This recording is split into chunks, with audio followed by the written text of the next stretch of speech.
What's up, everybody? Just go to Monic Hydroponic. I hope everybody's doing all right. I'm not high. I'm just a little tired. But yeah. Today I'm gonna cover two topics. So one of them is an invocation and evocation technique, and the other one is something that's I don't know a lot about. Uh, I guess I know a little bit about it because I've used it and it worked pretty good. So I'm gonna share that with you. So the first thing I'm gonna talk about is I don't think I've ever covered invocation and evocation. So invocation is when you call an entity or an ability, like you would use a power word or the name of the entity, and you call that inside of yourself. And evocation is like where you actually evoke the the entity like outside of you, and then it chooses how it's going to manifest in front of you. It's like just because you evoke an entity doesn't mean it's going to be like boom, hey, what's up? You know what I'm saying? There's different things it will decide to show you depending upon what level you're at and what it wants, the energy and all that kind of. There's a bunch of factors.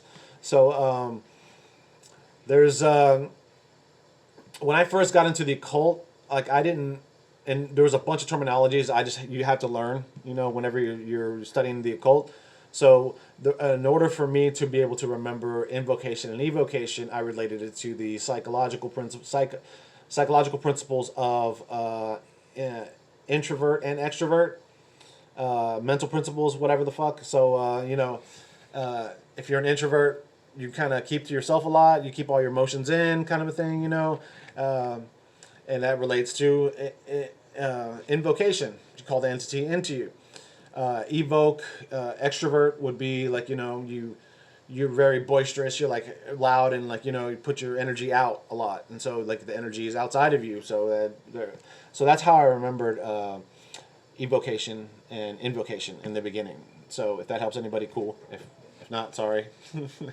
But so here's the thing. I was actually working with a client, and he told me a technique that I tried for a little while, and it actually helped. Did some cool stuff. So I do use it every once in a while. Like there's not just like one technique that I use and then that's it. You know what I'm saying? There are several techniques depending upon my intuition. So this has been another one that I've used. I've used this more in the beginning of my meditations to kind of like build my energy using power words and stuff like that, as opposed to invoking and evoking. I notice when the entities come to me that it's a pretty solid connection already. So I haven't really done that as much. But here we go. So basically, what you do is you're going to intone the word, and for you, those of you who don't know what intone is when you vibrate the word. So like you can say Santa Muerte. I work a lot with Santa Muerte, so we'll just go with Santa Muerte. You go Santa Muerte. Obviously, you're going to make it longer. Like your full breath should be the name of whatever it is you're intoning. That's the way. That's the rule I go by. So as you're doing that, as you're saying, if you're going to invoke, you would imagine in your mind's eye, envision every like, and maybe even feel every like atom within your body, every molecule just vibrating as you say the name of the Santa Muerte, and you're calling that entity into you, right? Or attribute, I'm saying, like if you want to use a power word or something like that. To evoke, you would do the opposite. You're going to vibrate everything, like you're going to say the name and then vibrate everything outside of you. You envision it just like shaking, like, and take that as far out as you want to, like as like far stretches of the universe, as far as your mind can stretch out. Just everything is just vibrating, and just with the power. And so that would be how you do those things, and you just do it as many times as you feel you need to. I've experimented with different methods, like starting with like the invocation first, and then as after I do that, like kind of spreading that out to where it's also like an invocation and an evocation.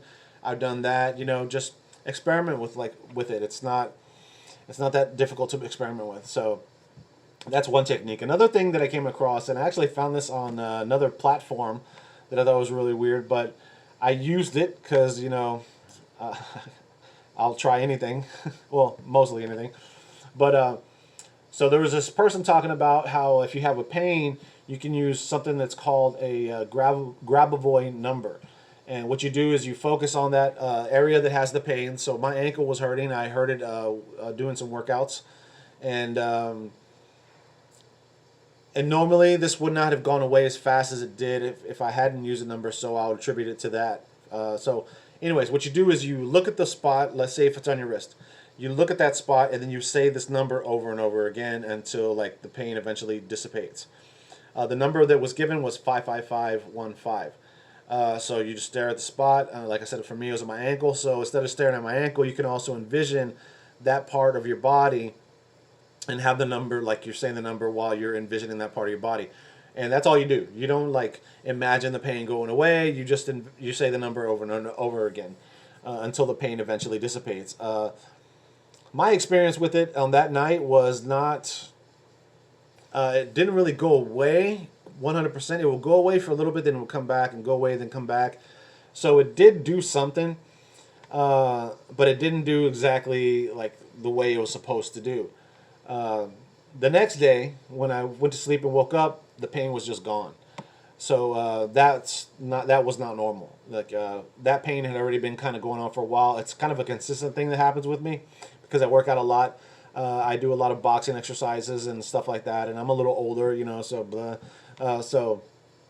yeah, man, it wasn't something that should have gone away as fast as it did. So the next day I felt fine. I was kind of like apprehensive about moving and just trying out a bunch of stuff.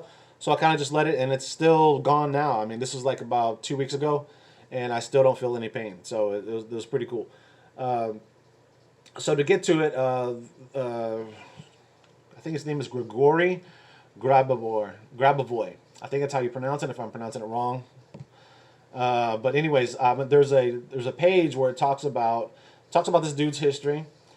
Somewhat. I haven't read all of it, and then it goes into like how to activate Grabovoi numbers, how to utilize them, and then it goes into Grabovoi numbers themselves, and it has like a bunch of stuff. It has cancer, large intestine. It has aneurysm of aorta, heart asthma. And it has all kinds of shit. Like really, just has like this guy was fucking really into this. So disease of the joints, arthritis. Are infectious. I don't know what the fuck that's supposed to mean. But anyways, it's got a bunch of bronchitis, bronchial asthma. Like it's got a bunch of stuff. So like I said, I'm going to leave a link below. And then you just go through that and just work through the numbers, man. And I thought it was really cool. These are apparently radionic numbers. So I don't know how he came up with them. Maybe he, like, you know, after you're on the pad or whatever. I'm not going to pretend like I know what the fuck I'm talking about. I've just seen some J.S. Garrett videos where he talks about doing it. I don't really know a lot about radionics. But apparently this is how he came up with the numbers. He tuned them in and then wrote down the numbers or whatever. So I encourage you to give it a shot. Anyways, that's all I have at the moment. I'm going to be making a couple more videos. But if you like this video, share it with your friends. If you hate it, share it with your enemies. Have a good day.